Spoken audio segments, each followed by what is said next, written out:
Donald Trump held an event. It was sort of a rally, which is weird because I thought those were done with now that he's actually the president, at least for the time being. But nope, he's back to sort of campaign style rallies.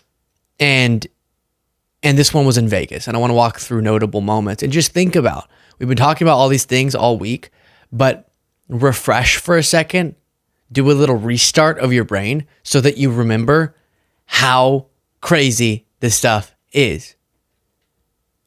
Might be becoming our new normal, but that doesn't mean we should normalize this. So the first two clips really talk about the terrifying characteristics of this presidency that I'm talking about. The first being Trump celebrating what he calls the January 6th hostages, making complete light of hostages, for one.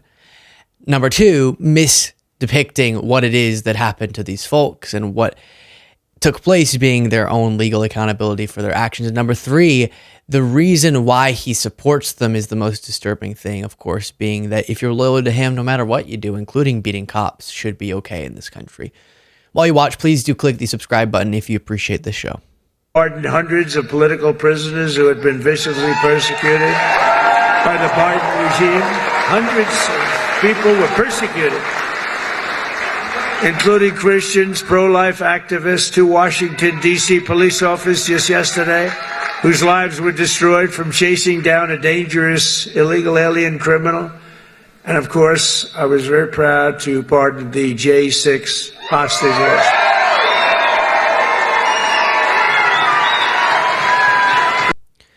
And as so many people have pointed out, it's one thing for Trump to say it, it's another for a crowd of people to cheer for it. Then secondly, imagine yourself outside of the country. Some of you who watch the show are, so you know exactly. You don't have to imagine.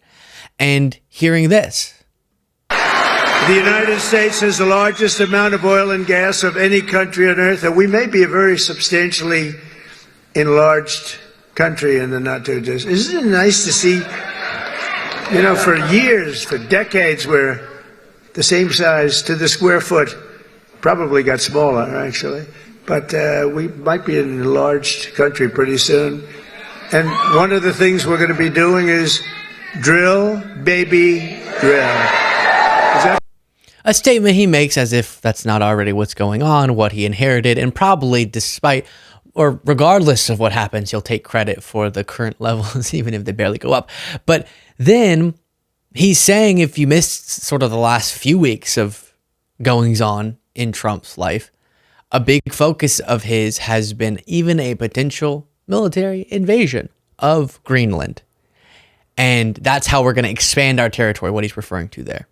He's mentioned Canada. He didn't say military, but he said that we could put economic pressure on them to become a part of the United States, something that's obviously not going to happen. But the economic pressure that he has been threatening, like the tariffs that are supposed to start February 1st, if he holds to his proclamation there, will cause a lot of economic pain in Canada, in Mexico, but also in the United States as they take effect and the immediate impact of them ripples out, but then also the retaliatory measures that have been promised by both countries that will cause things to be even more expensive. The opposite of the direction Trump told us that we were going to go.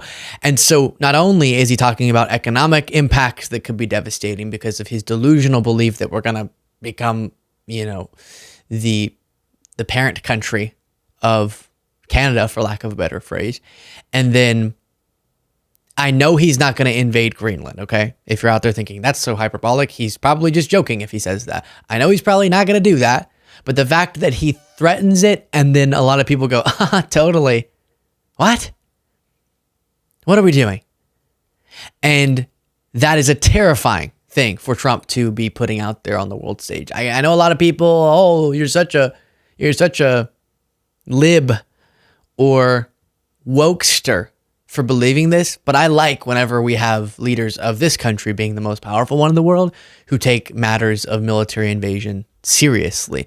He also announced some of his policy initiatives that he's already done, and the crowd cheered. First, I withdrew from the World Health Organization. He withdrew from the World, if you didn't hear, the World Health Organization, as we discussed,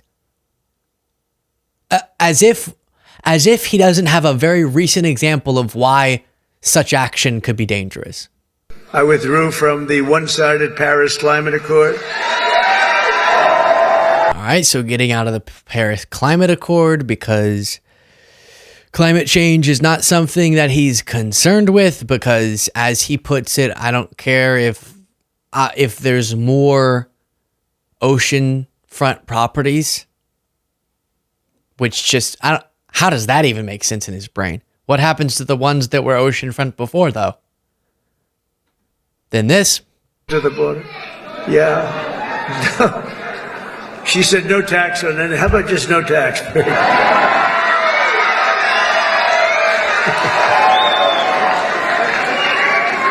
could do that. You know, if the tariffs work out like I think, a thing like that could happen, if you want to know the truth. You know, it couldn't. It won't. It's not. It don't. Okay? He's just, again, I guess people like this, but he's just spitballing with such a policy. No, we're not going to get rid of all taxes except for tariffs. He's not planning on doing that. That's not going to happen. And if it did, that would be disastrous for all of our government programs funding. Woo! He can both go, yeah, we're thinking about getting rid of all taxes. And the crowd will go, woo! And then he goes, and also, the Democrats are lying when they say, I want to go after Medicare and Social Security. No, I don't. Woo! Which one? Because you get rid of our current tax system, you're not getting Medicare and Social Security. And then we go forward. He said this. That I said, everybody's going to empty out their prisons into our country. I said that. I'd do that if I were heading up any one of the many countries that you know about, not just South America, all over. They take their prisons, their mental institutions, and they empty them out into our country. Right. So he says that they take the prison, they dump it like this they spill it all over the United States. And we've refuted that plenty of times. But what I think is interesting about that clip, as many people have noted, is that the person dumping prisons somewhere is him with the January 6ers. Then this. Said, you went from being a real estate developer to the president. That's a pretty big, I never thought of it that way. I guess I'm the most upwardly mobile politician in history. I didn't make any stops along the way. It will be the greatest honor of my life to serve not once, but twice, or 3 times, or 4 times.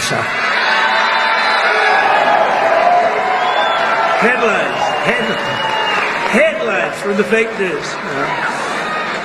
Now it will be to serve twice for the next 4 years. Right. So that little joke, you might think, really, what? Are you going to make a deal of that? He even said he was kidding. No, I know. But I do think it's a good time to bring up this, the House Republican introducing an amendment allowing Trump to run for a 3rd term, but not Obama. Would this ever, given that it would have to be a constitutional amendment and be ratified by the states, would this ever succeed? No. No. But it's a sign of where the base is at. Because the only reason Andy Ogles would do this is if it would make members of the Republican base happy. Why would this be something that makes them happy? This is revising with a 28th Amendment, the 22nd Amendment, and changing it to no person shall be elected to the office of the president more than 3 times, but it specifies 2 consecutive terms. You're term limited out if you've done 2 consecutive terms, consecutive. But if they weren't consecutive, you can go for a 3rd. It's just written for Trump, okay? Let's do a constitutional amendment. It's a priorities thing, not a pragmatics. I don't think pragmatically this could actually happen, to be clear. But his joke is one that mirrors an actual act in Congress from someone virtue signaling, which why this is seen as a virtue for the MAGA base, I don't know. That's my point. And that should concern us. Trump said this.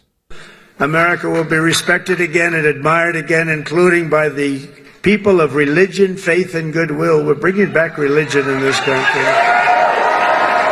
News to all of us. We haven't yet seen that executive order. And then he said this. And I created the new Department of Government Efficiency, and we're going to have a lot of good people. We're going to get Elon Musk to get involved in that a little bit. He already is.